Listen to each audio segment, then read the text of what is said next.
Item ಯಾವುದೇ ಇರಲಿ try ಮಾಡಿ ಆಚಿ ಚಿಕನ್ ಮಸಾಲಾ. ಸುಂದರೇಶ್ ಸರ್ ಹತ್ರ ಹೋಗ್ತೀನಿ. ಪಾಪ ಕಾಂಗ್ರೆಸ್ನವ್ರಿಗೆ ಆಗಿಂದ ಪ್ರಶ್ನೆ ಮಾಡಿದೆ ಸರ್. ಅವರು ಕೇಳ್ತಾ ಇದ್ದಾರೆ, ರಘು ಸರ್, ಕೇಂದ್ರ ಸರ್ಕಾರ ತಂದಿರುವಂತ ಯೋಜನೆಗಳೇನು, ಅದರಿಂದ ಆಗ್ತಾ ಇರೋ ಲಾಭ ಏನು, ಇಡೀ ದೇಶವನ್ನ ದಿವಾಳಿ ಮಾಡ್ತಾ ಇರೋದೇ ಕೇಂದ್ರ ಅನ್ನೋ ರೀತಿಯಲ್ಲಿ ಮಾತಾಡ್ತಿದ್ದಾರೆ. ನಿಮ್ ಪ್ರಶ್ನೆ ಇದ್ರೆ ಕೇಳಿ ಅವ್ರಿಗೆ. ಅಂತದ್ರಲ್ಲಿ ಮಕ್ಕಳು ಮಾಡ್ಕೊಳ್ಳಿ 4-5 ಜನ ಅಂದ್ರೆ ಯಾರು ಸಹಿಸ್ಕೊಳ್ಳೋಕೆ ಸಾಧ್ಯ ಅಂತ ನಾನು ಏನ್ ಹೇಳ್ತೀನಿ ಅಂದ್ರೆ, ಇವತ್ತು ಕೇಂದ್ರದ ಯಾವ್ದಾರೋ ಒಂದು ಮಂತ್ರಿ ಅಥವಾ ಒಬ್ಬ MLA ಇನ್ನು ಯಾರೋ ಒಬ್ರು ಅದನ್ನು ಮಾತಾಡಿದ್ರೆ ನಾನು ಅದನ್ನ ಅವ್ರನ್ನ ಪ್ರಶ್ನೆ ಮಾಡ್ತಿದ್ದೆ, ನೀವು ತಂದಂತ ಕಾನೂನನ್ನ ಮತ್ತೆ ಯಾಕೆ ನೀವು ಉಲ್ಲಂಘನೆ ಮಾಡ್ತಾ ಇದ್ದೀರಿ ಅಂತ.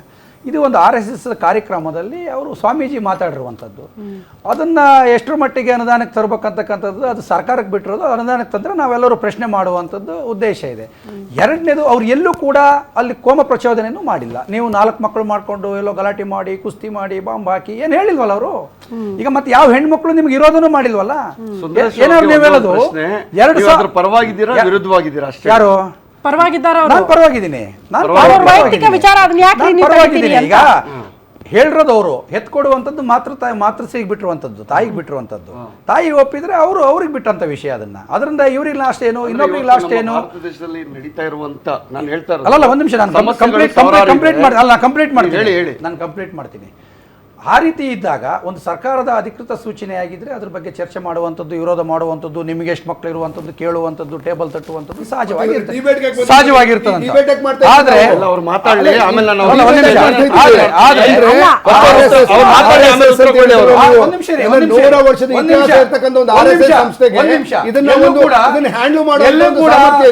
ಎಲ್ಲೂ ಕೂಡ RSS ಗೆ ಹೋದ ತಕ್ಷಣ ಅಲ್ಲಿ ಡಾಕ್ಟರ್ ಆಗಿಲ್ಲ ಅಂತಲ್ಲ, ಮಿಲಿಟರಿಗೆ ಹೋಗಿಲ್ಲ ಅಂತಲ್ಲ, ಇನ್ನೇನಕ್ಕೆ ಮಾಡಿಲ್ವ ಅಂತಲ್ಲ. ಅನಂತಕುಮಾರ್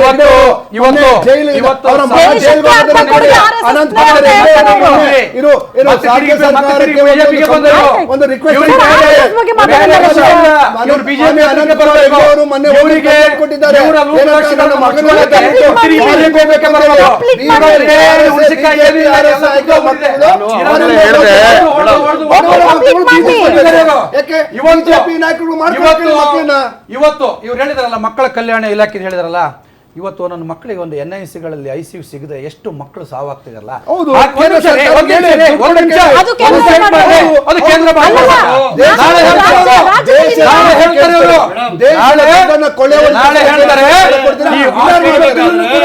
ಸರ್ಕಾರ ಕೊಡಬೇಕು.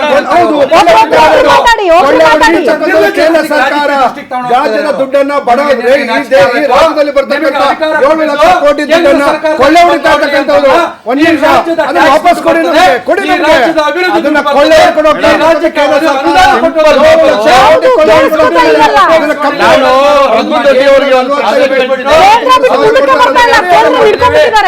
ಕೊಟ್ಟಿದೀವಿ, ಹೆಣ್ಮಕ್ಳು ಕೇಳ್ತಾರೆ.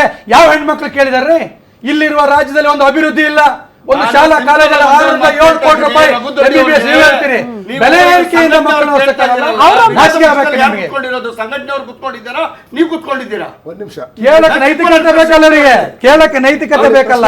ನಾನ್ ಕೇಳ್ತಾ ಇರೋದು ನಿಮ್ಗೆ, ಇವ್ರು ಸಂಘಟನೆಯವರು ಕುತ್ಕೊಂಡಿದಾರ ವಿರೋಧ ಪಕ್ಷದಲ್ಲಿ ಅಥವಾ ನಿಮ್ ಪಕ್ಷ ಕುತ್ಕೊಂಡಿದ್ದ? ನೀವು ಅದಕ್ಕೆ ಪ್ರಶ್ನೆ ಉತ್ತರ ಕೊಡಿ. ನಾನು ಅದಕ್ಕೆ ಕೇಳಿದ್ದೇನೆ. ಇವತ್ತು ಸಂಘಟನೆ ಏನು ಚರ್ಚೆ ಬಂದಿರತಕ್ಕಂಥದ್ದು, ಇದು ಒಂದು ಯಾರೋ ಒಬ್ರು ಸ್ವಾಮೀಜಿ ಅವರು ಹೇಳಿರ್ತಕ್ಕಂಥ ಹೇಳಿಕೆಗೆ ಮಹತ್ವ ಕೊಡೋ ಅವಶ್ಯಕತೆ ಇಲ್ಲ. ಆದ್ರೆ ಒಂದು ಡಿಬೇಟ್ ಅಂತ ಬಂದಿರತಕ್ಕಂಥ ವಿಚಾರದಲ್ಲಿ ಈ ರಾಜ್ಯದ 7 ಕೋಟಿ ಕನ್ನಡಿಗರು ಈ ಚಾನೆಲ್ ಅನ್ನು ನೋಡೋ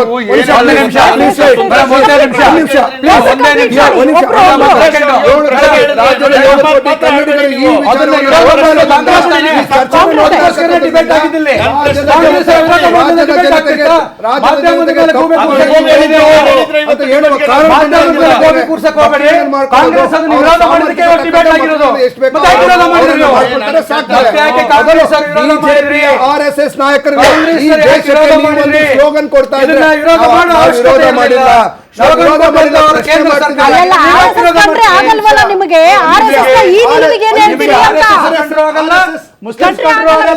ಒಳ್ಳೆ ಎಜುಕೇಶನ್ ಅವ್ರು ಕಂಡ್ರು ಆಗಲ್ಲ. ನೀವು ಹೇಳಿದ್ದು ಕೇಳ್ಕೊಂಡಿರುವಂತರು ಗುಲಾಮ್ಗಿರಿ ಆಗಿರುವಂತ ಕಂಡ್ರೆ ಮಾತ್ರ ಗುಲಾಮ್ಗಿರಿ ಅಂತ ಹೋಗಲ್ಲ. ಈಗ ಎಲ್ಲರೂ ಕೂಡ ಎಜುಕೇಟೆಡ್ ಆಗಿದ್ದಾರೆ. ಈ ದೇಶದಲ್ಲಿ ನಿಮಗೆ ಅಧಿಕಾರ ಕೊಟ್ಟಿದ್ದೀವಿ, ಒಳ್ಳೆ ಕೆಲಸವನ್ನು ಮಾಡಿ. RSS ಇಲ್ಲಿಗಲ್ ಸಂಸ್ಥೆ ತಾನೆ, ರಿಜಿಸ್ಟರ್ ಆಗಿಲ್ಲ. ಕೇಳಿಸ್ಕೊಳ್ಳಿ, ಒಂದು ಅನ್ರಿಜಿಸ್ಟರ್ಡ್ ಸಂಸ್ಥೆ, ಅನ್ರಿಜಿಸ್ಟರ್ಡ್ ಇಲ್ಲಿಗಲ್ ಸಂಸ್ಥೆ ನೀವು ಅನ್ರಿಜಿಸ್ಟರ್ ಆಗಿದ್ರೆ ಬ್ಯಾನ್ ಮಾಡ್ಬೇಕಾಗಿತ್ತು. 95 ವರ್ಷ 75 ಇಯರ್ಸ್ ಕಾಂಗ್ರೆಸ್ ಇತ್ತು, ಅವಾಗ್ಲೇ ಬ್ಯಾನ್ ಮಾಡ್ಬೇಕಿತ್ತು ನೀವು. ಮಧ್ಯದಲ್ಲಿ ಬಂದಾಗ ಯಾವುದೇ ಅವ್ರು ಬ್ಯಾನ್ ಮಾಡಕ್ಕಾಗಿಲ್ಲ. ಬ್ಯಾನ್ ಮಾಡೋದಕ್ಕೆ ಬಹಳ ಪ್ರಯತ್ನ ಪಟ್ಟರು, ಕಥೆ ಆಗ್ಲಿಲ್ಲ. ಹೇಳ್ತಾರೆ. ಒಂದ್ ನಿಮಿಷ ನಾನು ಸಿಂಪಲ್ ಆಗಿ ಕೇಳ್ತಾ ಇರೋದು, ಒಂದ್ ಸಂಘಟನೆ ಒಂದ್ ಲೆವೆಲ್ ಬೆಳೆದಾದ್ಮೇಲೆ ಅದನ್ನ ನಾವು ಮಟ್ಟ ಹಾಕ್ಬೇಕಂದ್ರೆ ಬಹಳ ಕಷ್ಟ. ಆದ್ರೆ ನಾನು ಹೇಳ್ತಾ ಇರೋದು ಅದು illegal ಆ ಸಂಸ್ಥೆ. ಸಂಘಟನೆಯಿಂದ ಒಂದ್ ನಿಮಿಷ ಹೇಳ್ತೀನಿ, ಅಲ್ಲ, ಅದು ಅಲ್ಲ, legal ಅಲ್ಲ, illegal, ಅಲ್ಲ, ಒಂದ್ ನಿಮಿಷ ನಾನು ಅಲ್ಲ, ಹೇಳ್ತಾ ಇರೋದು.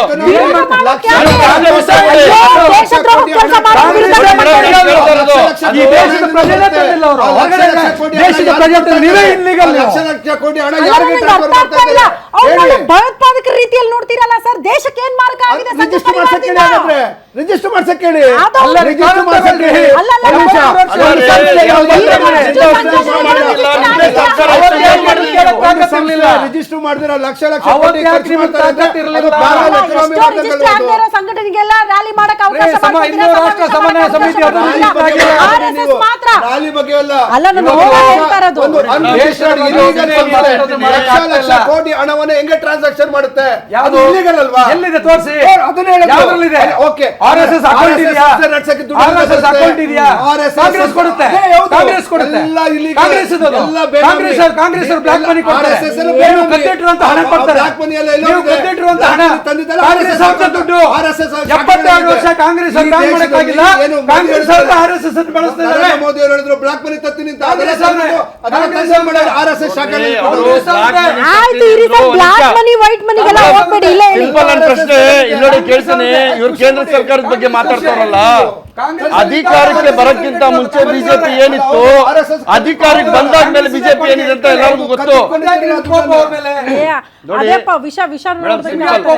ಒಂದ್ ನಿಮಿಷ ಸುಂದರೇಶ್ ಅವರೇ, ಸುಂದರೇಶ್ ಅವರೇ ಸೈಲೆಂಟ್ ಇರಿ ಅಲ್ಲ, ಒಂದ್ ನಿಮಿಷ. ಪ್ರಿಯಾಂಕ ಖರ್ಗೆ ಅವ್ರಿಗೆ ಮಾತ್ರ ಕೋಪ. RSS ಕಂಡ್ರೆ. RSS ಕಂಡ್ರೆ ಪ್ರಿಯಾಂಕ ಖರ್ಗೆ ಅವ್ರಿಗೆ ಮಾತ್ರ ಕೋಪ. ಸಾಯ್ತಾ ಇದ್ದೀರಾ? ಅದನ್ನ ಬಿಟ್ಬಿಟ್ಟು ಅವ್ನು ಸರಿ ಇಲ್ಲ, ಇವ್ನು ಸರಿ ಇಲ್ಲ. ಅಲ್ಲ, ಒಂದ್ ನಿಮಿಷ. ನಿಮ್ಮಲ್ಲಿರೋ ಎರಡು ಮೂರ್ತಿಗಳು ಅಲ್ಲಾಡ್ತಿದಾವೆ. ಅದನ್ನ ಸರಿ ಮಾಡ್ಕೊಳ್ಳಿ. ಈ ದೇಶದಲ್ಲಿ ಈ ರಾಜ್ಯದಲ್ಲಿ ಸರಿ ಮಾಡಿ. Time up. ಇಲ್ಲಿರುವ ಮಂತ್ರಿಗಳನ್ನ ಸರಿ ಮಾಡಿ. ಅದು ಬಿಟ್ಬಿಟ್ಟು ಸುಮ್ನೆ ನೀವು ಇಬ್ರಿಗೂ ಟೈಮ್ ಆಯ್ತು ಸರ್. ಸರ್, ಟೈಮ್ ಆಯ್ತು. ಫಾರೂಕ್ ಸರ್ ಕೊನೆಯದಾಗಿ. ಫಾರೂಕ್ ಸರ್ ಕೊನೆಯದಾಗಿ. ಸರಿ ಇಲ್ಲ. ರಘು ಸರ್, ಮುಗಿದೋಯ್ತು, ಸಮಯ ಮುಗೀತು. ರಘು ದಯವಿಟ್ಟು ಸರ್. ಸೈಲೆಂಟ್ ಆಗ್ತೀರಾ? ಫಾರೂಕ್ ಸರ್ ಒಂದೇ ಒಂದು ಕೊನೆಯದಾಗಿ. ಪ್ರಶ್ನೆ ನೋಡಿ, ನಾನು ಹೇಳ್ತೀನಿ, ಕೇಂದ್ರ ಸರ್ಕಾರಕ್ಕೂ ನಾನು ಸವಾಲ್ ಮಾಡ್ತಾ ಇದ್ದೀನಿ, ರಾಜ್ಯ ಸರ್ಕಾರಕ್ಕೂ ಸವಾಲ್ ಮಾಡ್ತಾ ಇದ್ದೀನಿ ಈ ವಿಚಾರದಲ್ಲಿ. ಒಂದು ಸ್ವಾಮೀಜಿ ಹೇಳಿದ್ರು 4 ಮಕ್ಕಳನ್ನ ಹುಟ್ಟಿಸಿ ಅದರಲ್ಲಿ ಒಂದು ಮಗುನ RSSನ ಕೊಡಿ ಅಂತ ಹೇಳಿದ್ರಲ್ಲ. ನಾನು ಸಿಂಪಲ್ ಆಗಿ ಅದೇ ಸ್ವಾಮೀಜಿಯವರು ಒಂದು ಪ್ರಶ್ನೆ ಮಾಡಬೇಕಾಗಿತ್ತು ಅಂತ ಕಡೆ ಕೂತ್ಕೊಂಡು. ಇವತ್ತು ಭಾರತ ದೇಶದಲ್ಲಿ ಅತಿ ಹೆಚ್ಚು ಡ್ರಗ್ಸ್ ನಡೀತಾ ಇದೆ. ಯಾಕಂದ್ರೆ ಪ್ರತಿಯೊಂದು ನಿಮಿಷ ಹೇಳ್ತೀನಿ ಇಲ್ಲ, ಇಲ್ಲಿ ನೋಡಿ, ನಾನು ಹೇಳ್ತಾ ಇರೋದು ಏನು ಗೊತ್ತಾ ನೋಡಿ, ಕೇಂದ್ರ ಸರ್ಕಾರನೂ ಇದೆ, ರಾಜ್ಯ ಸರ್ಕಾರನೂ ಇದೆ. ನಾನು ಅದಾನಿ ಪೋರ್ಟ್ ಇಂದ ಬರ್ತಿರೋದಲ್ಲ. ಅದಾನಿ ಪೋರ್ಟ್ ಇಂದ ಬರ್ತಾ ಇದೆಯಲ್ಲ, ನೀವು ವಿರುದ್ಧ ಪಕ್ಷದಲ್ಲಿ ಇದ್ದೀರಲ್ಲ, ನೀವು ಫೈಟ್ ಮಾಡಿ ಯಾಕೆ ಬರ್ತಾ ಇಲ್ಲ? ಅದಾನಿ ಅಂಬಾನಿ ಅಲ್ಲ. ಈಗ ಅದೆಲ್ಲ ಮಾತಾಡಕ್ಕೆ ಅವಕಾಶ ಇಲ್ಲ. ಸಿಂಪಲ್ ಆಗಿ ಹೇಳ್ತಾ ಇರೋದು, ಸಮಯ ಇಲ್ಲ ಸರ್, ಮಕ್ಕಳಿಗೆ ಸಮಯ ಇಲ್ಲ. ಸಿಂಪಲ್ ಆಗಿ ಒಂದೇ ಒಂದು ನಿಮಿಷದಲ್ಲಿ ಮಾತಾಡಿ ಮುಗಿಸ್ತೀನಿ. ನಾನು ಸಿಂಪಲ್ ಆಗಿ ಕೇಳ್ತಾ ಇರೋದು, ಇವತ್ತು ಏನಾಗ್ತಾ ಇದೆ ಅಂದ್ರೆ, ಪ್ರತಿಯೊಂದು ಕಡೆ ರೈಡ್ ನಡೆದಾಗ ನೋಡಿ, ನಮ್ಮ ಕರ್ನಾಟಕದಲ್ಲಿ ಇರುವಂತ ಪೊಲೀಸ್ ಇಲಾಖೆಗೆ ನಾವು ಎಷ್ಟೇ ಮೆಚ್ಕೊಂಡ್ರು ಕಮ್ಮಿನೇ. ಇತ್ತೀಚೆಗೆ ಬಹಳ ರೈಡ್ಗಳು ಹೊಡಿತಾ ಇದ್ದಾರೆ, ರೈಡ್ ಹೊಡೆದು ಅದನ್ನ ಮಟ್ಟ ಹಾಕ್ತಾ ಇದ್ದಾರೆ. ನಾನು ಹೇಳ್ತಾ ಇರೋದು, ಅದು ಬುಡದಿಂದ ಕಿತ್ತು ಬಿಸಾಕ್ಬೇಕಂದ್ರೆ ಕೇಂದ್ರ ಸರ್ಕಾರನು ಸಪೋರ್ಟ್ ಕೊಡಬೇಕು, ಕೇಂದ್ರ ಸರ್ಕಾರ ಅದಕ್ಕೆ ಕೆಲಸ ಆಗ್ಲಿ ಅಂತ ಮಾಡಲೇಬೇಕು. ಯಾಕಂದ್ರೆ ಇವತ್ತು ನಮ್ಗೆ ಎಷ್ಟು ಎಜುಕೇಶನ್ ಇಂಪಾರ್ಟೆಂಟ್ ಇದೆ, ಅದನ್ನ ತಡೆಗಟ್ಟೋದು ಕೂಡ ಅಷ್ಟೇ ಇಂಪಾರ್ಟೆಂಟ್ ಆಗಿದೆ. ಅದಕ್ಕೋಸ್ಕರ ನಾನು ಕೇಳ್ತಾ ಇದ್ದೀನಿ. ಥ್ಯಾಂಕ್ ಯು ಸರ್, ಇಷ್ಟೊತ್ತು ನಮ್ಮ ಜೊತೆಗೆ ಜಾಯ್ನ್ ಆಗಿ ಮಾತನಾಡಿದಕ್ಕಾಗಿ. ಎನಿವೆ, ಒಂದು RSS ನ ಕಾರ್ಯಕ್ರಮದಲ್ಲಿ ಸ್ವಾಮೀಜಿಗಳು ಕೊಟ್ಟಿರುವಂತಹ ಸ್ಟೇಟ್ಮೆಂಟ್ ಇಷ್ಟೆಲ್ಲ ಚರ್ಚೆಯನ್ನ ಹುಟ್ಟು ಹಾಕ್ತಾ ಇರೋದು. ಅಧಿಕೃತವಾಗಿ RSS ನ ಸ್ಟೇಟ್ಮೆಂಟ್ ಅದು ಯಾಕೆ ಬಿಜೆಪಿಗೆ ಇಂಟರ್ಲಿಂಕ್ ಆಗುತ್ತೋ ಗೊತ್ತಿಲ್ಲ. ಯಾಕಂದ್ರೆ ಒಂದು ಅಂಗಸಂಸ್ಥೆ ಹಾಕಿ ಕೆಲಸ ಮಾಡುತ್ತೆ RSS ಅನ್ನೋ ಕಾರಣಕ್ಕೆ ಕಾಂಗ್ರೆಸ್ ನಾಯಕರು ಅದನ್ನ ವಿರೋಧ ಮಾಡ್ತಾ ಬಂದಿದ್ದಾರೆ. ಎನಿವೆ, ಯಾರೇ ಹೇಳಿದ್ರು ಕೂಡ ಈ ದೇಶದಲ್ಲಿ ವಾಸ ಮಾಡ್ತಾ ಇರುವಂತಹ ನಾಗರಿಕರು ಅಂದ್ರೆ ದಂಪತಿಗಳಿಗೆ, ಪ್ರಮುಖವಾಗಿ ಹೆಣ್ಣು ಮಕ್ಕಳಿಗೆ ಬಿಟ್ಟಿರುವಂತಹ ವಿಚಾರ, ಅದು ವೈಯಕ್ತಿಕ ವಿಚಾರ. ಎಷ್ಟು ಮಕ್ಕಳನ್ನ ಮಾಡ್ಕೊಳ್ಬೇಕು, ಆ ಮಕ್ಕಳನ್ನ ಸಾಕೋದಕ್ಕೆ ನಮ್ಮಿಂದ ಇದೆಯಾ, ನಮ್ಮ ಆದಾಯ ಎಷ್ಟು, ಇದೆಲ್ಲವನ್ನ ಲೆಕ್ಕಾಚಾರ ಹಾಕಿ ಈಗ ಅಂದ್ರೆ ಜೀವನ ನಡೆಸಬೇಕಾದಂತಹ ಪರಿಸ್ಥಿತಿಯಲ್ಲಿ ಜನ ಇದ್ದಾರೆ ಅಂತ. ಹಾಗಾಗಿ ವೈಯಕ್ತಿಕ ವಿಚಾರ, ಇದ್ರ ಬಗ್ಗೆ ಹೆಚ್ಚು ಚರ್ಚೆ ಮಾಡಿ ಇದಕ್ಕೆ ಜಾಸ್ತಿ ಬೆಂಕಿ ಹಚ್ಚೋ ಕೆಲಸ ಯಾರಿಂದಲೂ ಆಗೋದು ಬೇಡ ಅಂತ ಹೇಳ್ತಾ ಇದಾಗಿ